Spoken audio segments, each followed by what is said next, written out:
ನಮಸ್ತೆ friends, welcome to my channel staircase to spices. ನಾನಿವತ್ತು ಆರೋಗ್ಯಕರವಾದ ಒಂದು ದಾಸವಾಳ ಹೂವಿನ ಪಚಡಿ ಮಾಡಿ ತೋರಿಸ್ತಾ ಇದ್ದೇನೆ. ನಾನು 5 ಕೆಂಪು ದಾಸವಾಳ ಹೂವನ್ನು ತಗೊಂಡಿದ್ದೇನೆ. ಮೊದಲಿಗೆ ನಾವು ಈ ಹೂವನ್ನು ಚೆನ್ನಾಗಿ ಕ್ಲೀನ್ ಮಾಡಬೇಕು. ಚೆನ್ನಾಗಿ ಕ್ಲೀನ್ ಮಾಡಿದ ನಂತರ ಅದರ ಪೆಟಲ್ಸನ್ನು ನಾವು ಸೆಪ್ರೇಟ್ ಮಾಡಿಡಬೇಕು. ನಾನಿಲ್ಲಿ ಎಲ್ಲ ಪೆಟಲ್ಸನ್ನು ಸೆಪ್ರೇಟ್ ಮಾಡಿಟ್ಟಿದ್ದೇನೆ. ಇನ್ನು ಇದರ ಪಚ್ಚಡಿ ಮಾಡಲು ನಾವು ರೆಡಿ ಮಾಡೋಣ. ಮೊದಲಿಗೆ ಒಂದು ಚಿಕ್ಕ ಕಡಾಯಿಗೆ ಸ್ವಲ್ಪ ತೆಂಗಿನ ಎಣ್ಣೆ ತಗೊಳ್ತಾ ಇದ್ದೇನೆ. ಒಂದು 2 ಸ್ಪೂನಿನಷ್ಟು ಎಣ್ಣೆ ಬಿಸಿಯಾಗಿದೆ. ಸ್ವಲ್ಪ ಸಾಸಿವೆ ಹಾಕ್ಕೊಳ್ತಾ ಇದ್ದೇನೆ. ಈಗ ಸ್ವಲ್ಪ ಜೀರಿಗೆ ಹಾಕ್ಕೊಳ್ತಾ ಇದ್ದೇನೆ. ನಂತರ ಇದಕ್ಕೆ ಒಂದು ಈರುಳ್ಳಿಯನ್ನು ಹಾಕ್ಕೊಳ್ತಾ ಇದ್ದೇನೆ. ಇದು ಸ್ವಲ್ಪ ಫ್ರೈ ಮಾಡ್ಕೊಳ್ಳೋಣ.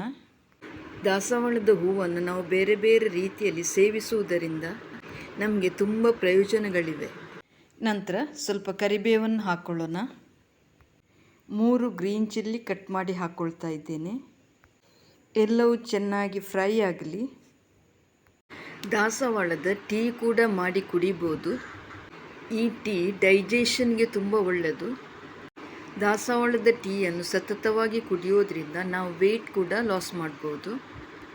ಮಾನಸಿಕ ಖಿನ್ನತೆಯಿಂದ ಬಳಲುತ್ತಿದ್ದರೆ ದಾಸವಾಳದ ಟೀಯನ್ನು ಕುಡಿಯೋದ್ರಿಂದ ಮನಸ್ಸನ್ನು ಶಾಂತಚಿತ್ತತೆಯಿಂದ ಇರಲು ಇದು ಹೆಲ್ಪ್ ಮಾಡ್ತದೆ. ಈಗ ಇದಕ್ಕೆ ಒಂದು ಚಿಕ್ಕ ಗಾತ್ರದ ಬೆಲ್ಲವನ್ನು ಹಾಕ್ಕೊಳ್ತಾ ಇದ್ದೇನೆ.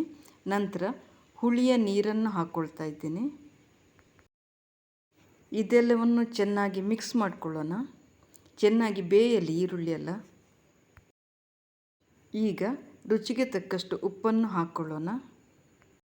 ನಮ್ಮ ದೇಹದಲ್ಲಿ ಕೆಟ್ಟ ಕೊಲೆಸ್ಟ್ರಾಲ್ ಇದ್ದರೆ ಅದನ್ನು ಕೂಡ ಕಡಿಮೆ ಮಾಡುವಲ್ಲಿ ಈ ದಾಸವಾಳದ ಹೂವು ಹೆಲ್ಪ್ ಮಾಡ್ತದೆ. ದಾಸವಾಳದ ಹೂವು ಈಗ ಎಲ್ಲರ ಮನೆಯಲ್ಲಿ ಇದ್ದೇ ಇರ್ತದೆ. ಇದನ್ನು ನಾವು ಸೂಕ್ತ ರೀತಿಯಲ್ಲಿ ಹೊಟ್ಟೆಗೆ ಸೇವಿಸಿಕೊಂಡರೆ ನಮಗೆ ಪ್ರಯೋಜನಗಳು ತುಂಬ ಇದೆ. ಅದೇ ರೀತಿ ಇದು ಸ್ಕಿನ್ನಿಗೂ ಕೂಡ ಒಳ್ಳೆಯದು ಮತ್ತು ನಮ್ಮ ಕೂದಲಿಗೂ ಕೂಡ ಇದು ತುಂಬ ಒಳ್ಳೆಯದು. ಇನ್ನು ನಾವಿದಕ್ಕೆ ಸೆಪರೇಟ್ ಮಾಡಿದಂಥ ಕೆಂಪು ದಾಸವಾಳದ ಪೆಟಲ್ಸನ್ನೆಲ್ಲ ಹಾಕ್ಕೊಳ್ಬೇಕು. ನಂತರ ಚೆನ್ನಾಗಿ ಮಿಕ್ಸ್ ಮಾಡಿ ಸ್ವಲ್ಪ ಹೊತ್ತು ಬೇಯಲು ಬಿಡೋಣ. ಸ್ವಲ್ಪ ಸಾಫ್ಟ್ ಆಗೋ ತನಕ ನಾವು ಬೇಯಿಸ್ಕೋಬೇಕು. ಬೇಗನೆ ಬೆಂದು ಬಿಡ್ತದೆ, ಯಾಕಂದರೆ ಪೆಟಲ್ಸ್ ಆಲ್ರೆಡಿ ಸಾಫ್ಟ್ ಇರ್ತದೆ. ನೀವು ಕೂಡ ಈ ರೆಸಿಪಿಯನ್ನು ಟ್ರೈ ಮಾಡಿ. ಅನ್ನದ ಜೊತೆ ಅಥವಾ ಗಂಜಿ ಜೊತೆ ಈ ರೆಸಿಪಿಯನ್ನು ನಾವು ತಗೊಳ್ಬೋದು. ಟೇಸ್ಟಿ ಮತ್ತು ಹೆಲ್ದಿಯಾದ ರೆಸಿಪಿ ಕೂಡ ಇದು. ಈಗ ಹೆಲ್ದಿಯಾದ ದಾಸವಾಳದ ಪಚ್ಚಡಿ ಈಗ ರೆಡಿಯಾಗಿದೆ. ಈ ವಿಡಿಯೋ ಇಷ್ಟ ಆದಲ್ಲಿ ಸಬ್ಸ್ಕ್ರೈಬ್ ಮಾಡಿ, ಶೇರ್ ಮಾಡಿ, ಲೈಕ್ ಮಾಡಿ, ಕಮೆಂಟ್ ಮಾಡಿ. Thank you for watching. Bye, take care.